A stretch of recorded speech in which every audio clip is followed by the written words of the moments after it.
Satu surat hiya a'zamus suwar fil Quran, yang mana surat itu surat yang paling agung di dalam Al-Quran. Nih, Masya Allah. Ya. Apa itu?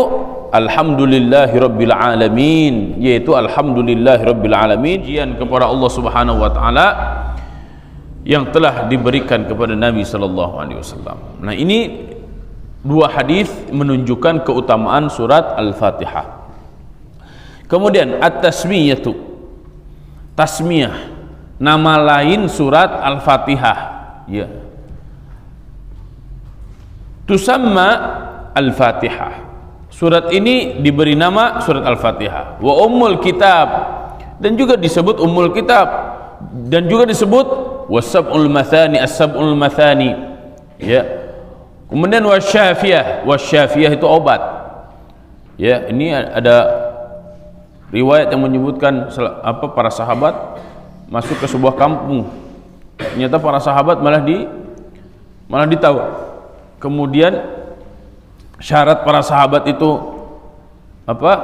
ditawan jika para sahabat mampu menyembuhkan kepala sukunya, ya.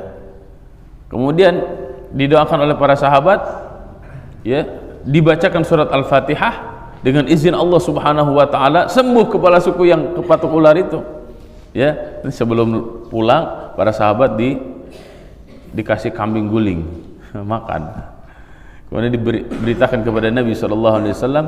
Maka Nabi SAW mengatakan, iya, memang surat Al-Fatihah itu adalah syafiyah, ya, obat. Jadi kalau antum sakit segala macam, gak usah galau dulu, ya. Nanyanya jangan begini, udah ke dokter belum? Jangan kayak begitu. Udah berdoa belum? Udah minta sembuh belum sama Allah? Ya, itu diantara adab. Kemudian wal wafiyah. Al wafa itu yang memenuhi apa? Memenuhi janjinya. Al kafiyah, yang cukup. Wal asas, dan asas, pondasi pokok, ya. Wal hamdu, dan juga Al-Fatihah ini disebut dengan Alhamdu. Wa qad addadaha al-Allamah Al-Qurtubi. Imam Al-Qurtubi pernah menghitungnya. Wa dzakara, dan beliau mengatakan anna li hadhihi surah, bahwa nama untuk surat Al-Fatihah ini, ya, 12 isman, sampai 12 nama. Masya Allah, ya. Apa saja yang 12 nama itu, Ustaz? Cari di tafsir Imam Al-Qurtubi, ya. Nah, kemudian saya ingin menjelaskan cara baca basmalah, ya, karena nanti kita akan masuk pada surat Al-Fatihah secara langsung, dan kemarin kita sudah membahas basmalah, ta'awuz dan basmalah. Ya, kita sering mendapatkan di masyarakat ketika sholat berjamaah ada orang yang membaca basmalah dengan jahar, ya, Bismillahirrahmanirrahim. Ada juga orang yang membaca Bismillahirrahmanirrahim, Alhamdulillahi Rabbil Alamin. Ada juga yang sama sekali tidak membaca basmalah. Itu gimana? Nah, di masyarakat terkadang itu diidentikan dengan satu kelompok, ya. Padahal perbedaan cara baca, ya, perbedaan pendapat tentang basmalah itu sudah selesai pada zaman dahulu. Maka oleh karena itu kita harus ngaji tuntas, agar apa? Agar faham, sehingga bertambah ilmu tentang agama itu bukan menimbulkan pertentangan dan perpecahan, tapi menimbulkan ketenangan pada diri karena tahu ilmunya, dan bijaksana ketika melihat orang lain. Sekali lagi, ya, saya ulang, ya, Ustaz ulang. Memahami agama itu harus benar dan tuntas, ya. Kenapa benar? Iya, karena kita harus sesuai dengan Al-Quran dan Sunnah Nabi SAW serta penjelasan para ulama. Itu benar. Tuntas maksudnya apa? Selesai ngajinya, nggak nanggung, ya, sehingga ketika kita mendapatkan banyak perbedaan pendapat, ya, di kalangan masyarakat, kita tahu rujukannya kemana, sehingga yang terjadi adalah ketenangan dalam diri kita dan kebijaksanaan dalam menghadapi perbedaan di kalangan masyarakat, di kalangan umat. Kalau tidak benar ngajinya dan tidak tuntas ngajinya, baru tahu dikit udah nyalahin orang, ya, baru tahu dikit sudah merasa diri paling benar, padahal bukan itu tujuannya, bukan bertambah ilmu, bertambah merasa paling benar dan suka menyalahkan orang lain, bukan seperti itu. Nah, khusus dalam basmalah, karena ini akan terjadi setiap kita sholat, ya. Seperti apa pendapat para ulama tentang basmalah dalam sholat? Imam Ibnu Katsir rahimahullahu taala, ya, dalam muqaddimah tafsirnya khusus tentang surat Al-Fatihah ini, beliau membahas satu judul, Al-Jahru wal Israru bil Basmalah fi Shalah Al-Jahriyah. Al-Jahru, menjaharkan itu berarti membacanya secara lantang, ya. Wal Israr, dan sir, berarti membacanya dengan sir, tidak lantang. Bil Basmalah, tentang basmalah fi shalah, dalam sholat al-jahriyah, yang dijaharkan. Kalau sholat sir, ya itu jelas, ya, basmalahnya tidak terdengar. Tapi kalau dalam sholat jahriyah, pasti basmalahnya terdengar. Nah, ini Imam Ibnu Katsir rahimahullahu taala menjelaskan kalau dalam sholat yang jahar seperti apa, apakah basmalahnya dikencangkan bacanya, dilantangkan bacanya, atau disirkan, atau tidak dibaca. Maka Imam Ibnu Katsir rahimahullahu taala menjelaskan 3 pendapat para ulama. Yang pertama, fadhahaba Syafi'i rahimahullahu taala ila annahu yajharu biha ma'al Fatihah was surah, wa huwa madhhabu tawaif min as-sahabah wat tabi'in wa a'immatul muslimin salafan wa khalafan. Madhab Imam Asy-Syafi'i rahimahullahu ta'ala, ya, dalam membaca basmalah ketika sholat jahar, beliau membacanya dengan lantang.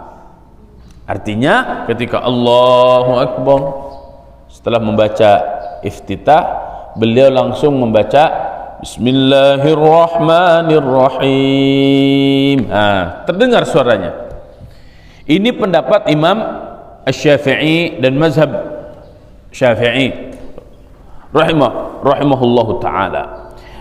Apa landasannya? Landasannya adalah sebagian para sahabat dan tabi'in, bahkan para ulama salafan, baik ulama terdahulu wa khalafan, dan ulama sekarang. Ulama salaf itu dari sahabat, tabi'in, atba'ut tabi'in, itu salaf. Setelah itu khalaf, ya.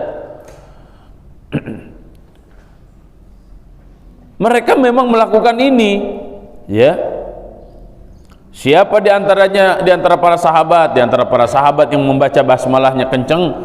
Yang pertama Abu Hurairah, yang kedua Ibnu Umar, yang ketiga Ibnu Abbas dan Muawiyah. Ya, tuh di antaranya Abu Hurairah, Ibnu Umar, Ibnu Abbas, Muawiyah radhiyallahu anhum, ya, radhiyallahu anhum. Ini mereka membaca, sehingga kita bagaimana? Silahkan, ya, membaca basmalah dengan jahar ketika sholat jahar, ya. Dalilnya mana? Dalilnya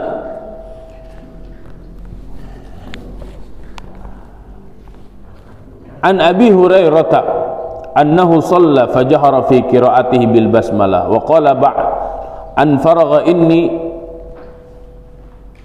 la asbahakum salata bi Rasulillah sallallahu alaihi wasallam wa sahahu Daruqutni wal Khatib wal Baihaqi wa ghairuhum. Ini Abu Hurairah, bahwa beliau salat menjaharkan bacaan basmalahnya. Nah, ini, ya, Dari Ibnu Abbas juga mengatakan anna Rasulullah sallallahu alaihi wasallam kana yaftatihu shalah bi bismillahirrahmanirrahim. Ini keterangan dari Ibnu Abbas juga mengatakan bahwa Rasulullah sallallahu alaihi wasallam memulai salat dengan membaca bismillahirrahmanirrahim. Nah, ini artinya kuat ya, yang baca bismillah ketika salat jahar membaca bismillahirrahmanirrahim. Ini pendapatnya sangat kuat.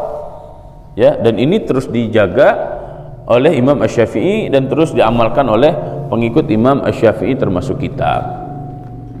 Ini yang pertama ya. Kemudian wa dhahaba akharun, ini yang kedua, annahu la yajharu bil basmalah fi shalah wa hadha huwa thabit anil khulafa'il arba'ah wa Abdullah bin Mughaffal wa tawaif min salafit tabi'in wal khalaf wa huwa madhhabu Abi Hanifah wa Thawri wa Ahmad bin Hanbal. Mazhab yang kedua yang tidak mengeraskan bacaan basmalah, artinya ketika sholat Allahu Akbar baca iftitah, setelah itu bismillahirrahmanirrahim alhamdulillahi rabbil alamin. Ini mazhabnya mazhab Imam Abu Hanifah dan mazhab Imam Ahmad bin Hanbal rahimahumullah. Ya, jadi kalau yang dijaharkan mazhab Imam Asy-Syafi'i, kalau disirkan tidak dijaharkan mazhab Imam Abu Hanifah dan Ahmad bin Hanbal rahimahumullah.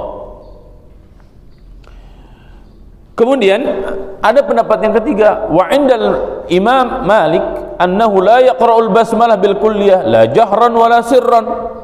Ya, yang ketiga tidak membaca sama sekali basmalah. Ini pendapat siapa? Pendapat Imam Malik rahimahullahu taala, ya, gurunya Imam Syafi'i. Ya, bil kulliyah, sama sekali nggak baca, baik dalam sholat jahar ataupun dalam sholat sir. Artinya kalau mazhab Imam Malik, setelah Allahu Akbar baca iftitah, ya, langsung alhamdulillahi rabbil alamin, tidak baca basmalah sama sekali. Ya. Apa dalil Imam Malik rahimahullahu taala beliau tidak membaca basmalah sama sekali?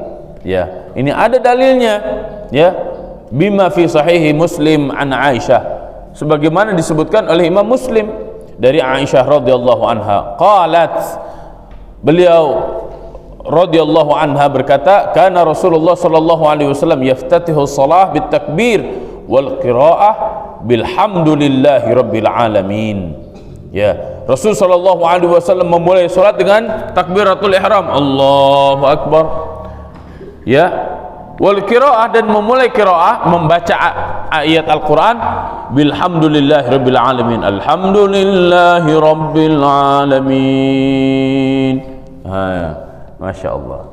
Jadi ternyata semuanya punya dalil, semuanya punya alasan, dan ini diperbolehkan semuanya karena para ulama pun melaksanakan ini. Sehingga ketika kita mendapatkan perbedaan cara membaca bismillah dalam sholat jahar, ketika membaca Al-Fatihah ada yang dijaharkan, oh berarti ini pendapatnya Imam Asy-Syafi'i. Ada yang disirkan, oh ini pendapatnya Imam Abu Hanifah dan Imam Ahmad bin Hanbal. Kalau yang tidak baca sama sekali, ini pendapatnya Imam Malik. Boleh tidak? Boleh, silahkan. Bagaimana dengan kita? Kita mayoritas mazhabnya Imam Asy-Syafi'i. Ya, kemudian seorang dai bukan hanya sekedar memperhatikan fikih ahkam, ini fikih ahkam, tapi seorang dai wajib memperhatikan fikih dakwah. Seorang dai wajib memperhatikan fiqhul waqi, fikih realitas, situasi dan kondisinya seperti apa. Dan seorang dai wajib memperhatikan fiqhul aulawiyat, fikih prioritas. Sekali lagi, seorang dai tidak hanya sekedar memperhatikan fiqhul ahkam, akan tetapi wajib memperhatikan fiqhul dakwah, fiqhul waqi, dan fikih aulawiyat. Ya, bagaimana cara menyampaikan sesuatu, itu fikih dakwah. Bagaimana melihat situasi dan kondisi, itu namanya fiqhul waqi'. Apa prioritas kita sekarang? Itu namanya fiqhul aulawiyat. Jadi maksudnya gimana? Maksudnya hei kalian santri-santri, ya, jangan sok-sok kalian tahu banyak pendapat para ulama, kemudian kalian melakukan sesuatu yang berbeda dengan situasi dan kondisi masyarakat tertentu. Ya. Kenapa? Karena hal itu bukan menjadi pelajaran, bukan menjadi hikmah, tapi justru itu akan menjadi masalah. Ya, inginnya terlihat tahu banyak pendapat para ulama, inginnya orang mengatakan Masya Allah anak ini luas ilmu pengetahuannya, inginnya begitu niatnya. Tapi karena dia tidak tahu fikih dakwah, tidak tahu fikih waqi', dia tidak tahu fikih aulawiyat, bukan Masya Allah tapi menjadi masalah. Ya, seringnya kita hari ini seperti itu. Ya, kita inginnya menerapkan pendapat para ulama, tapi karena tidak faham fikih dakwah, tidak faham fikhul waqi', dan tidak faham fikih aulawiyat, maka bukan Masya Allah tapi menjadi masalah. Maka fahami fikih ahkam dan fahami fikih-fikih yang lain agar kita semakin bijak dalam beragama, bijaksana, bijak sini. Dan itulah yang menjadikan target dakwah Islam, bukan menimbulkan masalah, akan tetapi menimbulkan rahmah bagi semesta. Semoga pembahasan tentang basmalah ini beserta keutamaan, kemudian nama-namanya dan cara membacanya menjadi pelajaran yang sangat berharga bagi kita semuanya. Dan semoga Allah Subhanahu wa taala menjadikan semua amal-amal yang kita lakukan dinilai ibadah oleh Allah Subhanahu wa taala. Allahumma amin. Wa sallallahu ala nabiyyina Muhammadin wa ala alihi wa ashabihi ajma'in. Wallahu a'lam bissawab. Wallahu al-muwaffiq ila aqwamit thariq. Wallahu ya'khudhu bi aydina ila ma fihi khairun lil Islam wal muslimin. Billah fi sabilil haqq. Nasrun minallah wa fathun qarib. Subhanakallahumma wa bihamdika nashhadu an la ilaha illa anta nastaghfiruka wa natubu ilaik. Wassalamu alaikum warahmatullahi wabarakatuh.